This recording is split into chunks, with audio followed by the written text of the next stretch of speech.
C'est-à-dire qu'il y a décidé en dernier ressort selon l'esprit de la Constitution. Comment peut-on expliquer que le peuple décide A, M. Félix Tshisekedi décide B et les gens applaudissent? Ce qui veut dire que M. Félix Tshisekedi est en train de défier le peuple. Et devant cette réalité, je pense que la solution n'est pas il y a aucun négociant à M. Félix Tshisekedi cadre d'harmonisation ou de dialogue pour voir ça l'aventure. En quoi est-ce que ça m'a bien?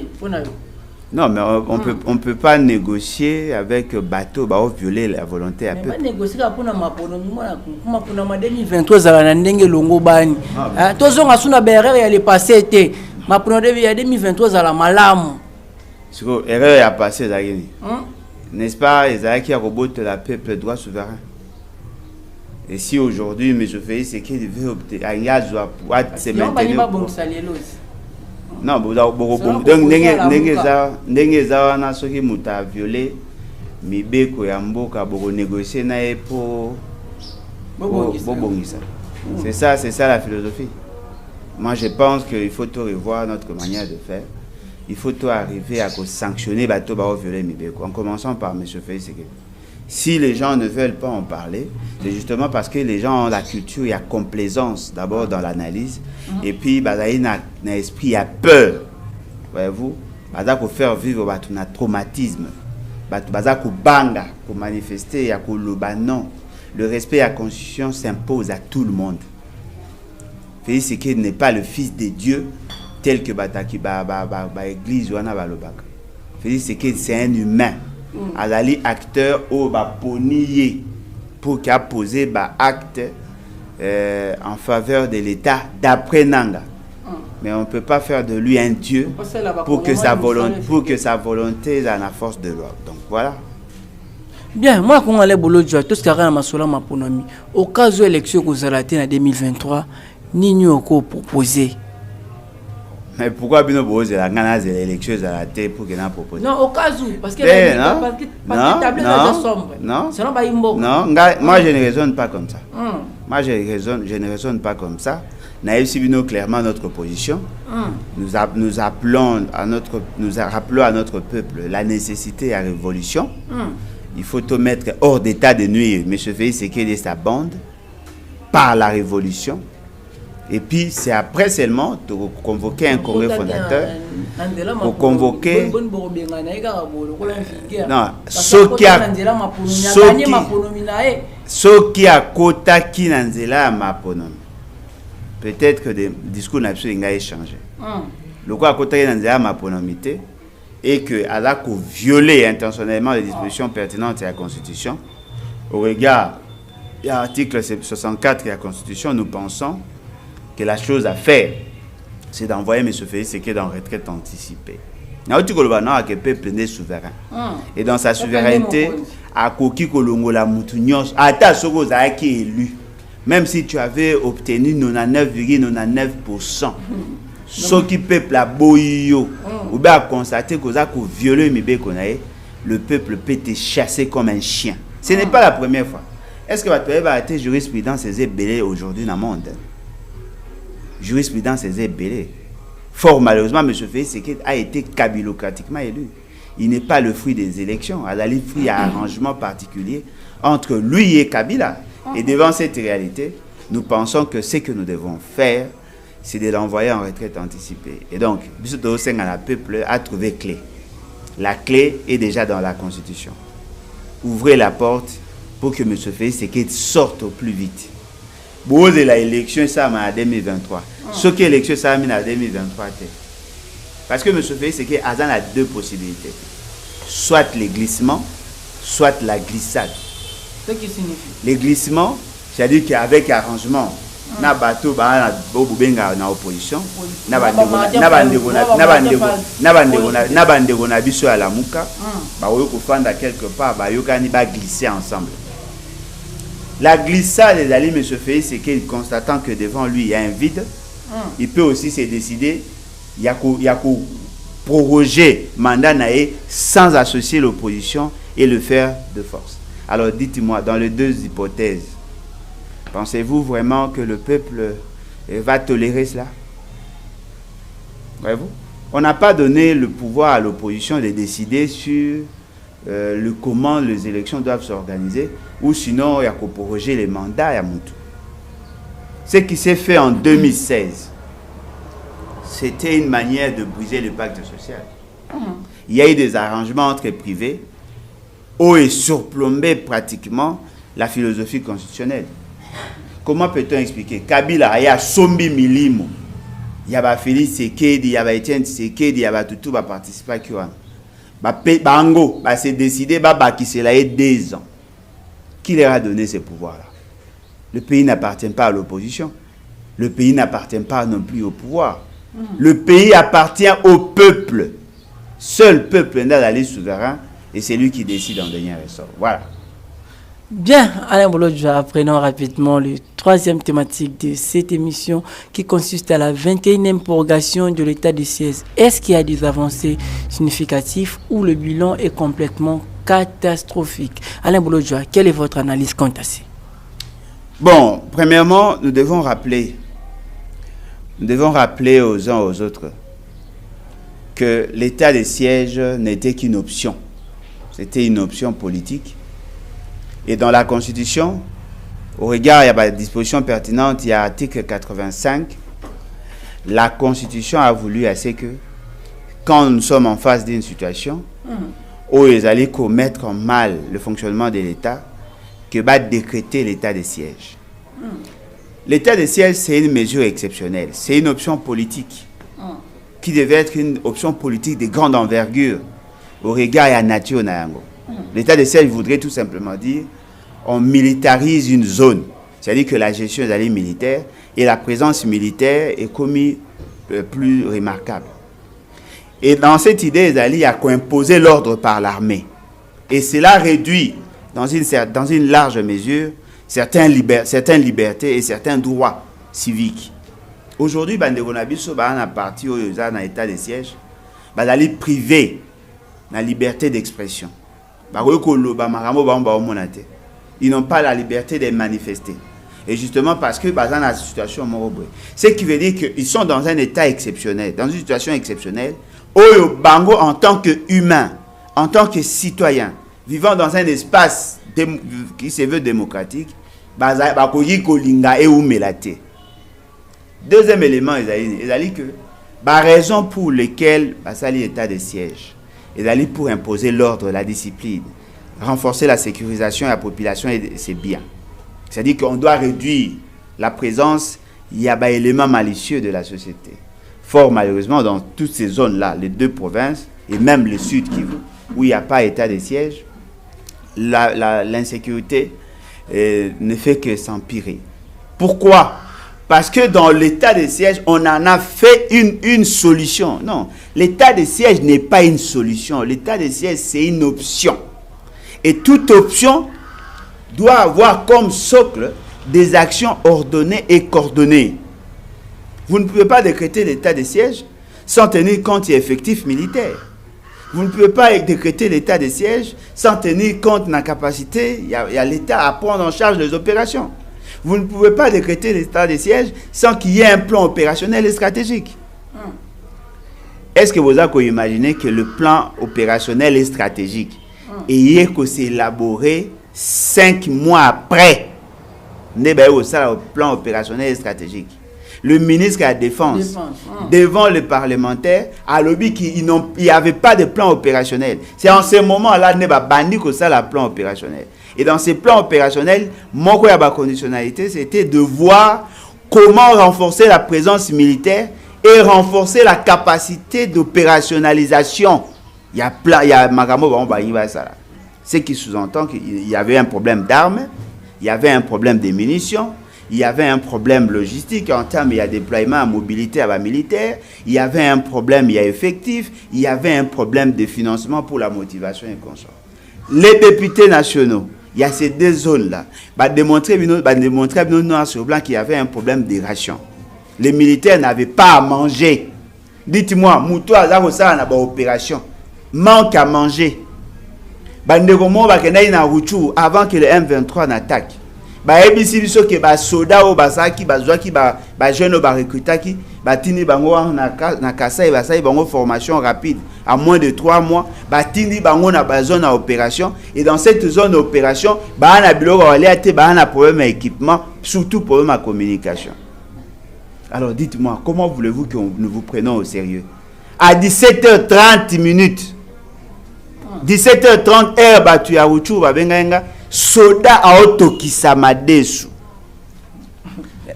Est-ce que vous normal? 17h30 aotokisa madesu pour aller en heure ni. Boso bitumbe bandi wana osani. Et ce qui est surprenant, 3 mois après M23 bêté. Alors dites-moi, il y a des gens qui meurent. Ba bandi ba oya ko bomba. Ba okota même na ba ville. Ba opiller. Ba otumba bandako ya bato. Comment voulez-vous dans une zone où ils allaient supposer aux militarisés, on ne fait qu'attaquer. Na Mambasa va attaquer combien de fois? Combien d'opérations ça mis na Mambasa? Combien d'opérations ça mis na Djougou? Combien? Au moins na batouana ba yeba koti, ba peut-être une centaine, ba koti devant bango 30 ou 15 militaires, ba militaire on a ba masasi ya kokokate. Militaire à Kimi. Oh, militaire à Kimi. Non, Kimi n'est pas adversaire. Maoki Matende, Azana équipement Morona était. Il n'est pas motivé. Et en plus de ça, ils sont moins nombreux. Alors, dites-moi, l'état de siège a servi à quoi? En dehors de faire des militaires, gouverneurs. Le gouverneur n'a pas de moyens. Bah, dépendre de comportement, il y a sujetti, na taxe, na impôt. Dites-moi, comment peut-on prendre ces gens au sérieux alors que baza même pas la capacité au Sengeli pour mener l'opération. Ils ont échoué. Qu'est-ce qu'ils ont fait? Ils ont fait recours à un pays ennemi, l'Ouganda, pour venir le soutenir dans les opérations. L'Ouganda zako saba makambo en violation de nos droits. Mais la RTNC et ces fameux ministres, il y a médias, Bazako Sala est fort, il y a sa population que tout va bien, alors que la population qui vit là-bas n'est pas en mesure de donner la vraie information de peur à la représailles. Les députés nationaux, il y a des territoires, il y a des provinces là, n'est-ce pas qu'ils ont réagi? Et maintenant, il a beau proroger. Mais en réalité, pour proroger quelque chose, on commence d'abord à faire l'évaluation et à mener des mesures correctives. Vous savez l'évaluation, vous proroger, c'est-à-dire comme il y a routine. Et pendant le même moment, dans ces deux zones-là, Bakangi bat une exploitation illicite de l'or. Dites-moi, comment un Libanais, un Indien, un groupe de Chinois, non, ça là, et ça là, non? Naituri. Mambasa peut zaga Naituri. Et ça là, Naituri, moi il va tout à côté, il y a parc à Epulu. Et ça là, personne n'a parc à Virunga. Devons-nous le prendre au sérieux ces gens? Moi je pense, M. Félix Sekedi s'accorde, nous considérons comme une rature sur une feuille d'examen. On n'a pas le choix, on ne peut pas déchirer la feuille, mais on peut s'en passer. Il faut continuer à faire des choses sans bango pour le bien et l'intérêt de la République. Voilà. Alain Bolodjoa, en fait, j'estime que vous êtes de ceux qui pensent que, en fait, l'état de siège est vraiment raté. Alors, si vous êtes à la place de M. Félix Sekedi, Nino ko sala pour nous ramener paix na tout cas na mibale. Négolanga, je crois avoir été suffisamment clair. Si M. Félix Sekedi avait des atouts, s'il répondait au profil, il y a un président de la République, ce qui a la capacité, il y a comprendre le danger actuel. Il a bien pour la République. Fort malheureusement, il n'a pas ce profil-là. La situation de l'Est est une situation transversale. Il y a plusieurs raisons qui justifient la guerre dans cette partie. Même si vous voulez décréter l'état de siège qui a un fondement constitutionnel, ne fût-ce que vous rassurez du nombre de militaires. M. Félix Sekedi pensait qu'il y avait 21 000 militaires. Et après, à se rendre compte qu'il y a moins de 10 000. Abaki ça combien de pas à mon âme? Hein? Comment voulez-vous botinda soda na guerre mais soda zangi biloko walia? Armement exact. Je vais dire à tous ces Congolais qui pensent que le Congo n'a pas la possibilité d'acheter des armes. Non. Le Congo n'a pas la possibilité d'acheter des armes sur le marché international de manière formelle. Ça, c'est vrai. Parce que l'embargo continue. Contrairement à Badouaba qui va lever embargo. Il n'y a aucune résolution à Conseil de sécurité qui a abrogé la première résolution où il peut s'agir sur embargo. Mais nous sommes capables de nous acheter des armes parce que Kabila l'a fait. Tout ça, en 2011, tout ça, en 2015, tout ça, il y a possibilité de s'acheter des armes. Et il y a aujourd'hui la possibilité de faire la coopération militaire avec des pays qui peuvent nous soutenir, mais pas avec le pays voisin, les pays qui sont impliqués dans la situation, dans la crise. Le cas de Rwanda. Il faut que ça, c'est que les militaires qui sont là soient suffisamment motivés. Est-ce que vous avez imaginé le bar en abino qui va payer ça à 20 $, il y a prime de guerre. Faux. Faux. Parce que là, on a 25 000. 25 000 francs. Avec des retards. 25 000 francs congolais. Qui nous dit qu'il s'améliorer aujourd'hui? Voyez-vous? Il y a un jeune député, Josué. Il est du Nord Kivu, Azaka Kadogo. Et lui-même est de cette zone-là. Akenda qui a commis na kuna na cadre ya nini événement mobasa ça kuna amani. Il arrive là, le quoi ba position naé. Qu'est-ce qu'on fait? On l'arrête. On le met au cachot. Député national. Ba bika ko incité ba combattre état de siège. Ce qui est surprenant, en sortant du cachot, il a été empoisonné. Oh. Alors dites-moi, comment voulez-vous? Les gens viennent fustiger, dénoncer ce que vous faites de mal. Ce qui veut dire quoi? Ceux qui sont là trouvent leur compte. Avancer pour que Bango se pérenniser la poste. Ça devient un conflit d'intérêt. Donc, la vie député national va tirer un cachot sans qu'on lève même l'immunité. Dès que nous avons lobby. Et on a na état de siège va kokanga na bango. Tout le état de droit na ngo avanti. C'est un va imboka. O le bata état de noité. Non, état de droit, président Félix a pété en puissance pour l'état de droit. Ah bon? Babi depuis à côté état de droit, tout le monde a ministre au Kangama. Après tout le monde a directeur de cabinet pour les Galibosa Bazouzi. Après état de droit l'axi au Kangama. L'état de droit c'est de respecter le droit, de respecter la justice. S'il y avait état de droit, ça devait être M. Félix Sekete.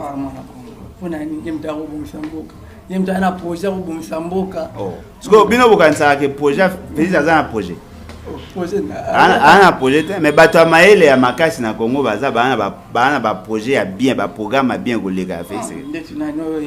Atanga aleke. Parce bino botala rata ibe botala mamtolo. Te ya zoloba atanga aleke. Musika kutu. Donc ceux qui réellement étaient dans le Congo ne refait ce que ne sengela dans la prison. Non mais place na yende na prison. Place marana Barnabé Milingano. Wa sakem na Jakindala. Te Barnabé Uimana Milingano yé place na bongeza. Bon, on a évité place de Ngeza, mais on a la prison. Parce que si tu as qui n'a état de droit, il n'allait même pas être arrêté tel que n'est Bassalak. Non, mais les personnes qui se sont on a état de droit bâti na boulot non, on a état de droit. Les personnes oh, abaya ozambu mabe oliambu. Au moins ne bode natura maram. Kozambu mana oliambu mezablo mo. Et depuis quand oliambu me remet infraction. Hein? Ce qui veut dire que Mboka est un bé. Il faut tout ça en sorte que tous ces éléments malicieux te mettent de côté. Mais il faut tout ça avec sérieuxité. Est-ce que bon monde est normal? Au tindi soda na guerre. Yé moga oluka moyeni na olela. C'est vraiment déçu ya est kuna ezaka soko tokisi eumela ate na nzongo mais 17h30 muto tokisa madeso soki masasi ebandi ala linzala au début tango ba opération ebandaki kosalema ba mama moko basaka système ya malewa c'est-à-dire que bandaki kozala mosusu babomi ngombe to babomi bataba ezalaki mwa chere babomi bangombe balambi bamadesu basali batiaka bashu na bango wana basali balambi babukari basali nyonso to wana baoya kodefisa soda na nyongo soda bandaki kolia biloko ya nyongo oyo naobetela bino lisolo nazalaki na bainformation sur ya bamama wana mpo babengaka bango moko mpona lobela bango baofuta basoda 25 000 bayokanaka basoda badefaka babiloko mpo bango barécupéra 25 000 wana ekosala ke basoda baofutama te bamama wana bango presque mingi oyo babandaki kobenga so te mpo bayebi bakweya c'est-à-dire que l'état ane kofuta 25 000 bayokanaka te bango moyeni ezalaka te ndenge ezalaka même na basociété mosusu oyo tomonana na Kinshasa malewa moko eza wana ofungolaka ye oyeba tielo biloko lie osisi après ntango baofuta yo aya bakati mbongo ya azwi bamana bandaki kozwa mbongo te bamana batika moto oyo podefisaka biloko aofutama te osala ndeni basoda bakomolamba biloko bango moko botuna monsieur Félix seke mbala suka oyo avion ebimaka obe camion ebimaka eki kokabola biloko aolie pa basoda bapesaka bango en dehors ya biloko ye mo akoki kolamba fo bopesa ye babiloko ya baconserve fo bazalaka nango na sac esika nyonso ya kokenda na possibilité kolia ata basardine babiscuit vitaminé ozwi bakeki moko bapain keki moko eumelaka bapain de campagne babiloko mo ya marke wana ya léger akoki kokende nango amema akoki kotambola yango mosika babute ya mai basoda na biso baosouffrir même l'état de siège bazwi yango te Papa, les deux généraux au bazar lelo baza ko gérer les deux provinces. Ba na moyen té. Boya kasama bi a triplé ba recette na province oyo zali wana. Abi a triplé ba recette. Mais tout ko ya zali. Non, oyoki a triplé ba recette. C'est-à-dire que lui, au le kacha mayele na mingi na ba opération, il recourt azako recourir maintenant. Na ba mama o batekaka na ba boutique pour kazwaka ba impôt et taxe lo na ebisaki yo musolwana kosunga pa soda te sunga ba soda te musolwana ezali pour financer le développement ya ba entité et puis une petite partie pour faire fonctionner la police et l'armée. So dites-moi, on va faire la guerre, les opérations avec bambonga ba mama bi pour la ba étalage. Non, dites-moi, tout ça la guerre, kobundisa ba ennemis qui sont armés, na mbongo ya taxe, est-ce que taxe va foutre en mbala moko? Oya aussi 200 francs, oya kuno 500, o sangisa ngo sa opération. Est-ce que bon monde normal? Guerre ba yaka na ngona mbongo ya cash, boye na ngombala moko bo sa opération, pas facile. Et comme non miko to katina po ba mana ba futite, boze la bango ba sisa na ko futa, soki ba kangisi mbongo so to ko mata 5000, yo mona gouverneur militaire. Azangi ba camion à patrouille. Akei ko somba 10 motos. Pas pesa ba policier, ba go sa patrouille. Est-ce que bon monde normal? Si on avait pris de plus que 500 millions de dollars, tu as dit, ok, tu as 500 millions de dollars dans l'opération, 250 millions pour la Nord Kivu, 250 millions pour la province de Ituri. Si on a Jeep, on a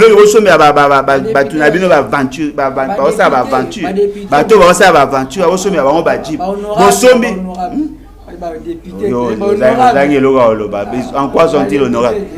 L'honorabilité comme la famille. En quoi sont-ils honorables?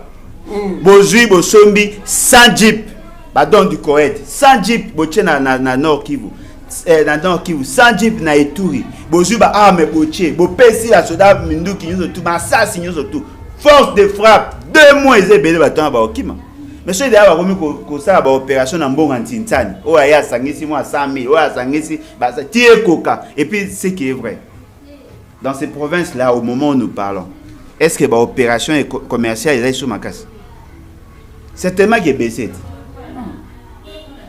même si eux ont multiplié et fois 3 nengo za olobana nenga za na mbongo surtout ako affecté na ba opération non il faut bongisa bandela il faut veiller makambo ya courant il faut veiller makambo ya ba bloc rebelle il faut attendre makambo rebelle c'est-à-dire parce que l'administration continue à fonctionner il doit payer le personnel le bazar dans l'administration il faut makambo rebelle il faut somba ba c'est-à-dire que c'est ça le problème c'est ça le problème celui qui a posé ça moi je crois en notre armée je crois à la capacité à jeunesse à Mbogananga celui qui a posé ça pour résoudre la situation de l'Est. Il faut bolongo la commandant en chef. Il est défaillant.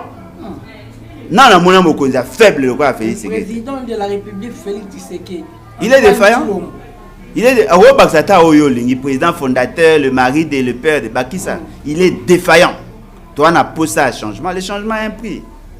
Pourquoi Boko Kabimisa Mbongo pour nous soutenir l'armée? Pourquoi? Pour les politiciens pour les politiciens, mais pour l'armée, pourquoi Mbongo Zangara? Hein? Oui, que basoda mi ba ko na guerre. Attends, ceux qui ba yiwa tinda akosi malade point. A gagner l'autre. Et surtout le commis au que de guerre préparer sera moi sinon pour gamite ba oteka kan kokolo. Problème de paix. Ba oteka kan kokolo. Ah ndona. On pesa bo solo.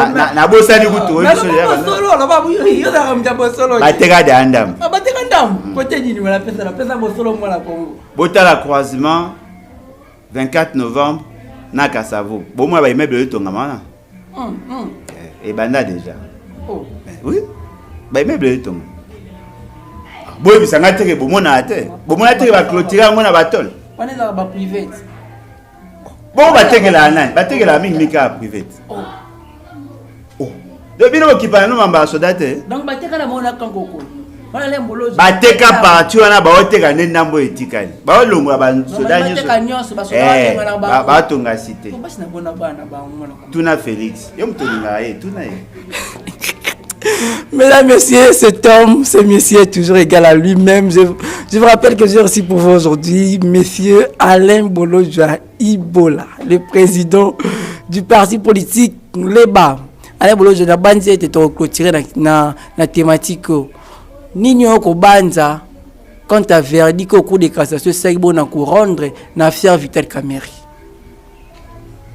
Na hauteur koloba na yo aso tozaki dans un pays sérieux. Par période à aventure de vivre mais je fais ce qui devait être en prison. Je crois vendredi est-ce que vous évitez que le dossier Kamerhe est-ce que vous évitez que le dossier Kamerhe est directement lié à la personne à Félix Tshisekedi?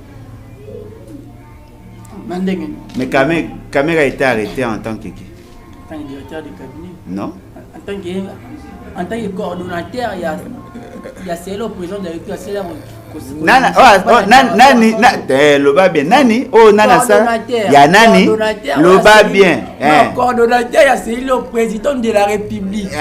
Asila il faut initier pour balander la marambo et tali mamba 100 jours. Bon, je suis président de la République en commun Nani. N'est-ce pas Félix Tshisekedi? Il y a celle qui musuba sala ngote. Ya zoloba. Yo mo lobi. Kamerhe est coordonnateur nango. Papa. Qui a vu l'acte nommant Kamerhe comme coordonnateur? Mon cas c'est valide. Net comme ordonnance non comme tu m'as dit numéro 2 Nicolas Kazadi et puis ba ministre de finance nani amonda wana ba ebisi binonde wana ba ebisi binonde organigramme ya eloko wana yo mo lobi ke monsieur Félix Tshisekedi mutazwaki initiative wana ye mutasala eloko wana mais acte nommant Kamerhe comme coordonnateur et superviseur o amona onani exact au défi quiconque. M. Félix n'a jamais pris une ordonnance non, parce que le président de la République statue par voie d'ordonnance. Et la compétence est d'attribution. Kamerhe a été nommé comme directeur de cabinet. Et son job description est connu de tout le monde. Même dans le pays, dans le Gondwana, le premier ministre, le directeur de cabinet a la mission, il a quoi assister le président de la République au regard de la compétence du président de la République. La compétence d'initier le programme de gouvernance n'est pas reconnue au président. Asala ngona mafu na endenge bakino balobaka kanza na yauli na kanza asa ngona marque na e bongo bisanga que Félix Tshisekedi ne peut pas être responsable des actes que lui a fait poser aux autres. Oui. bolongola kobanga bolongola miso moi porti wana ezobebisa bato donc si je comprends bien ce que kanga mesenga ki bakanga ndeko Félix Tshisekedi na place ya Vital Kamerhe ebonga bakanga Félix Tshisekedi Vital Kamerhe ngaza soit co-auteur soit complice donc bon ben en prison bien sûr bango mbaika te bon mbaika te moi mo rapo bozo mano la blague yoka monsieur Félix Tshisekedi devait être arrêté monsieur Kamerhe devait être arrêté. L'ancien premier ministre devait être arrêté. Les ministres qui ont participé qui devaient être arrêtés. Les gouverneurs et la Banque centrale devaient être arrêtés. Et certains membres du cabinet qui devaient être arrêtés. Les entreprises qui va projet devaient être arrêtées.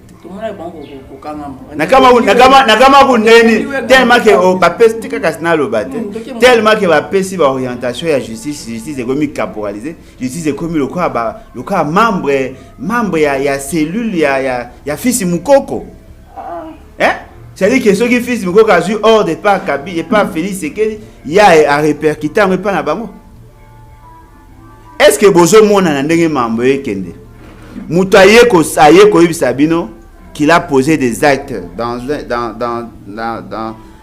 l'opération Moko en violation de la Constitution, au lieu d'abord de poser la question, comment êtes-vous arrivé à faire sortir l'argent de la Banque centrale sans que vous ayez la qualité? Bino botaga détournement, pourquoi mes actes de détournement, oui. Mais qui a donné le pouvoir à Kamerhe d'aller dire au gouverneur de la Banque centrale de décaisser l'argent? On a tout au bête à Kara. Est-ce que vous voyez que la société Samibo, il y a un cadre de document à programme à 100 jours. Lorsque Félix Tshisekedi présentait le programme, Torchon, quand il présentait ça, on a été Samibo, il y a un cadre. Oui, Jamal. Azar. Azar en prison à pavillon. Azar en prison à pavillon nini. N'abord vous savez ta prison pas pesa absolument pas ça OK. Jamal Azar en prison. Jamal pas bimana. Caméra avant qu'il ne poto Azar qui na prison. Oh. N'est pas beaucoup ba bino ba ko sabi. Liberté provisoire. Non, azur liberté provisoire attendez. Liberté qui est cause soigner. Avant la liberté provisoire Azar qui na prison. Caméra n'a pas fait la prison. Caméra ou met na prison ta? Quelle révélation. Oh, yo ba éviter. Ah, so éviter donc la si go bossa journalisme comme ça ma mususu. Ozongi la mikolo. Tu es pas que caméra na prison. Après non, bien Kazaki malai des fois ana que centre ngana pona ba. Ana que centre ngana te. Papa boni. Oh. Ana que centre ngana te. Azaki ndeko zane na ndako maneko kende centre nganda pour signer présence à pas zone. Caméra n'a pas fait la prison. Oh. Donc Caméra a une ndako na mama Mida.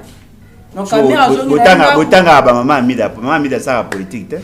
Bobeta masolo ya bato ba ça bino mama Mida za ta makambo na biso to lo ba. To beta masolo ya vie privée. Donc Caméra c'est au sa prison te. Wapi? On a rien bolo. Oh. Caméra sali un mois na prison. Wapi? Oh, même pas un mois. Wapi? Oh. Ozola la. Bino bolo ta. Si vous me imaginez, il y a un mot baye à côté, à beti bino kubaye na mutu nae, bale bino la, akangi mutu, yemo wa bino, na ibi akangi muibi, bilogo bayi ba geze pa na bango ba bombi, akangi muibi, après yemo wa ya libéré sur muibi, bo beta mabo. On a beau zambo on a ba blague. Est-ce que vous avez mbongo combien baton va lia bino? Programme on a à 100 jours.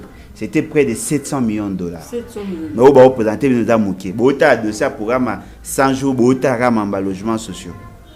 240 millions de dollars marambandela. Bobete la ngoli solote. Ils vont pas tonga pe pour renforcer 24 ponts. De souka. Ba présenter bino 3 na province orientale. 139 écoles. 120 hôpitaux. Bobeta masoro na ngote 1500 logements sociaux bobeta à Kanchach. Est-ce ndaba na programme à 100 jours ndako zaka saka programme otonga na Kanchach. Bon, na éviter pour ani bolinga ba omone la bino boy.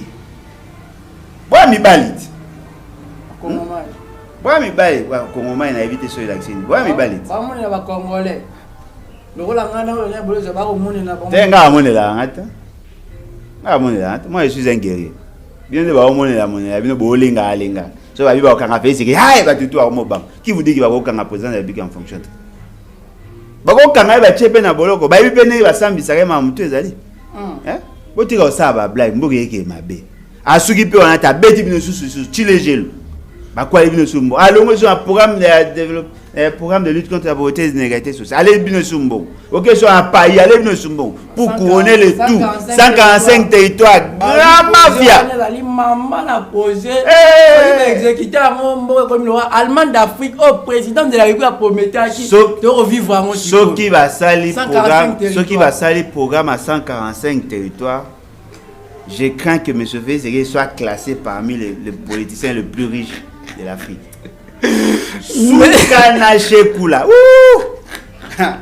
Mesdames, messieurs.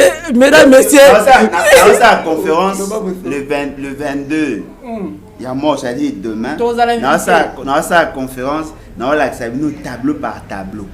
Bon, on a les caractères criminels. Après, on a le premier ministre et tout ça. Non, on a Félix Tshisekedi. Programme c'est lui qui est dans un pilotage stratégique et pilotage politique. C'est lui qui va tout superviser. C'est lui. On a bombango très bien. Il y a un procureur général prêt à cour constitutionnel. Ce qui a saléré à Kangi sous Félix, c'est qu'il tenait un programme à 100 jours. Tout ça marche. Tout lembi. Choix exact. Le tout premier président congolais aux Anapoules. Ils appellent bien. À côté de la banane. Est-ce que depuis des actes cola, des actes molambo et tamoya ça a été le quoi mboga né depuis Félix a commis. Pour mes athées. Pour mes athées. Pour mes athées. Nous sommes les athées. Pour mes athées. Na wegozo risque à rondima. Na baki solo ka elomo. Il est le seul président. Oyo. Chauffeur naïe, chauffeur et premier ministre, chauffeur et président du Sénat et Assemblée nationale, chauffeur et président de la Cour constitutionnelle, chauffeur et ministre de la Justice, chauffeur et gouverneur, chauffeur et bango nyonso, bango tout a permis de conduire. Vous avez un cadre bilan. Vous avez un permis de conduire. Vous avez un tricycle, vous avez un permis de conduire. Au cas où, est-ce que vous avez fait ce qu'il a permis de conduire ma kumbagi mutuka ba chauffeur na ba otambusa ba tout à coup de battement nazoloba qui peut brandir aujourd'hui le permis de conduire que M. Félix est en train d'utiliser à Jonga permis de conduire les relations dans Bogota parce que le code de la route à respecter on est est-ce que au monde normal dans un pays sérieux président de la République a kumba mutuka na balabala en violation à code de la route on a permis Nengazawa, on a permis, Makumbi. Bon, on normal, mboka normal. Depuis to Botama, depuis to Yoka Lisola Congo, oso Yoka Mboka Mobimba pendant plus de 2 mois, on a permis, on normal. Permis de conduire. Pour nous, ça a permis de conduire 18 ans. Botique la état, permis de conduire à Nangote. Tout est combien d'étapes pas ça permis de conduire. Le passeport est qui yo bimisi pas yo kero ti kababilo kwa yo kero za passeport aujourd'hui na l'action passeport moi nanga auto ça passeport il y a des séances qui 3 mois ngo to dépenser $150 $150 le dans 9 tinde ba ko so au fouti no 9 il faut foutre à 30 années oh ni oh non 9 l'année pris à passeport mais ba service ils attaché au foot lombo. Oh. La période de Kabila, à passeport, ils ont combien? Ils ont 185. C'est-à-dire que ça, ils dépensent, ils ont 185. Bon, il y a des 200, 230. Mais si vous avez normal, c'est 185. Mais passeport, il y a un moment, ils ont combien? Ils ont 165. Le lorsque tu as un passeport, il y a 95. Puis ça, 95, il y a un passeport. Vous attendez? Ballon qui est na année au fouti 30 qui n'est qu'on a au fouti 10 qui n'est qu'on au fouti 5 oh comment ça c'est lukuta tu vois yebsang un président a okumba mutuka na mboga normal okumba mutuka sans permis de conduire moi ok dit si misute est-ce que vous avez normal un pays eh balanda balanda botuna bande ona bino tu bana mituka wa bola sanga permis de conduire na valide des arbres exact so wana pona obim ça permis de conduire faut avoir 18 ans soni tozanga carte d'identité tozangi na permis de conduire soni hein président c'est Félix a dit bientôt ba au recensement président Félix a dit bientôt ba au recensement il dirait qu'à promettre bino que yesu pas ya ko investir mais alors que ba au recensement ngai na le bolo je to ko mala ba carte de citoyen auto za na wa moi nga avantage mon avantage nangeza na traversé plusieurs présidents tant que je traversé ka Mibali. Moi j'étais à l'époque à Mobutu dignité pour l'Afrique. Il avait des faiblesses, mais on sentait moi beaucoup. J'étais avec Laurent Désiré Kabila, avec Joseph Kabila. Non, moi beaucoup. Tchana na le roi Félix Tshisekedi. Alors je me suis a permis de conduire. On a permis de? Je m'en Félix. On a permis de? Ce que Moutou a permis de na baba ba benga kenan. Poso na lobby on a landi de lycée sang. Ba benga kenan. Moutou a tambusa mutu ka sans permis ba benga kenan. Siko. Na lobby te. Ngape na yoki ope mambo lobby. Ngape na yoki mambo lobby te. Ngape na yoki na mambo lobby te. Mesdames, Messieurs, je ne peux jamais mettre un clou à cette émission sans parler de son parti politique. Il est le président d'un parti politique dénommé Le Bas. Alain Bolodjoa, d'abord, c'est quoi l'idée de créer ce parti politique? C'est quoi la motivation? Bon, il faut pas que le changement a un prix. J'ai eu l'avantage, il y a autant moins à 2 partis politiques. Dans les 2 partis politiques, il y en a en dehors, il y a une institution, après, il y a côté dans l'institution. Fonis n'a pas perdu. Je n'ai jamais été membre de la PPRD. Fonis n'a pas nader. Quand on a qui n'a Fonis, tout ça qui n'a opposition, donc dans San City, on a commis ministre des Transports, à Longwe, tout ça qui n'a opposition. C'est-à-dire je connais et l'opposition et le pouvoir. Donc côté Panader, ils ont qui parti non aligné et Rokota MP. C'est-à-dire que j'ai une idée sur comment gérer le parti politique. En dehors, il y a une institution et gérer les partis politiques tout en étant au pouvoir. Je connais la classe politique. Au moins, tout ce que vous voyez là. Il faut tout créer type ya Congolais à Sika. Même Fayoul n'est pas là-bas. Un nouvel esprit pour un Congo nouveau. Parti politique Nabiso est allé sur le plan idéologique, nous sommes de progressistes. Et dans cette tendance progressiste, c'est-à-dire que nous sommes en train de réconcilier l'approche des libéraux et des socialistes. Sur le plan doctrinaire, nous avons insisté sur 2 idées forces où ils ont fan de ça, la philosophie républicaine. C'est-à-dire que nous voulons que les choses étambolent mieux. Est-ce que vous avez imaginé, Alain Bolodjoa, tel que vous voyez là, si mon père n'avait pas bien travaillé, peut-être, il y a une difficulté. Je vis dans la maison papa l'a tiqué. Vous savez combien de jeunes qui ont mon âge qui sont encore chez leurs parents? Vous savez combien de jeunes oh baza ta un espoir te. Mutaza maé la salle effort à tangipe. Mais un espoir te. Monsieur Félix qui a commis président a eu même pas statistique sur la demande et emploi. C'est-à-dire que bateau baolu kamisala le taux de chômage réel a évité.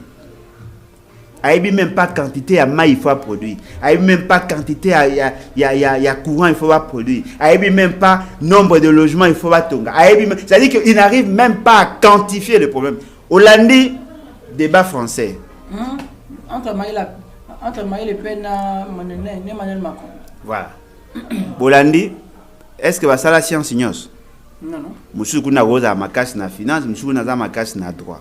Le bon maîtrise na bango ya dossier. Dites-moi, celui de l'autre vie, ok, attends, Nzambe sera obligé, biso que tout tigre a fait, c'est qu'il 2 heures à expliquer, biso mamba, il va expliquer au cocon. C'est-à-dire quoi? Il faut vous être exigeant. Nous voulons que la gouvernance est à la gouvernance où ils ont résoudre le problème. On ne peut pas résoudre un problème que l'on ne connaît pas.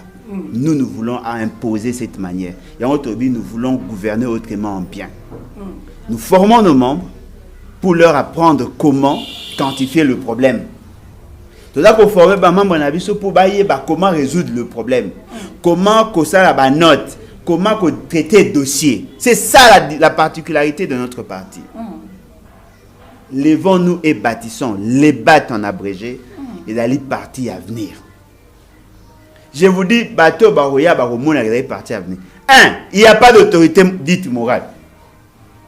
Et pas la autorité dite morale. Alain Bolodja est l'initiateur, mais il n'est pas le propriétaire du parti. La quasi-majorité. Non, on peut encore une présenter. Il y a un coordonnateur, il y a un CPO, un coordonnateur, il y a une nouvelle classe politique, et il y a les BAT. Voyez-vous? C'est-à-dire que c'est ça, en fait. Nous voulons créer un parti où il y a socle, les humeurs. Il y a dirigeants. Le président de la République peut être révoqué. Le président de la République, mécanisme, il y a intérim, il allait déjà enclenché automatiquement. C'est-à-dire que tu créer un parti démocratique, pas rattaché à la personne du président. Le président, non. Bosali Polo est parti, président, non. Le parti reste parti. Tu as corrigé ma baignon soto mon na ba. Pour na bien ngamo ata mo na deux partis politiques. Ko be kolonga ba ma baignon soana pour promouvoir la jeunesse. Le membre, la majorité à ba membre na biso ba na ba 22 ans, 23 ans, 25 ans. Et aujourd'hui ba ya ba bikolo pe baza net ba papa Didier Landa, bazali ba tout ça, ba monsieur Willy Bonga bazali. Nous avons des professeurs d'université, nous avons des sociologues, des anthropologues, nous avons tout la catégorie. C'est-à-dire que chaque thématique et pays, tout un département, côté en profondeur pour proposer des pistes et des solutions au problème du Congo. Nous, au pouvoir, nous serons en mesure de créer 40 millions d'emplois directs dans le domaine varié. Nous, c'est ça. Mais fait c'est que là, des pas bandits.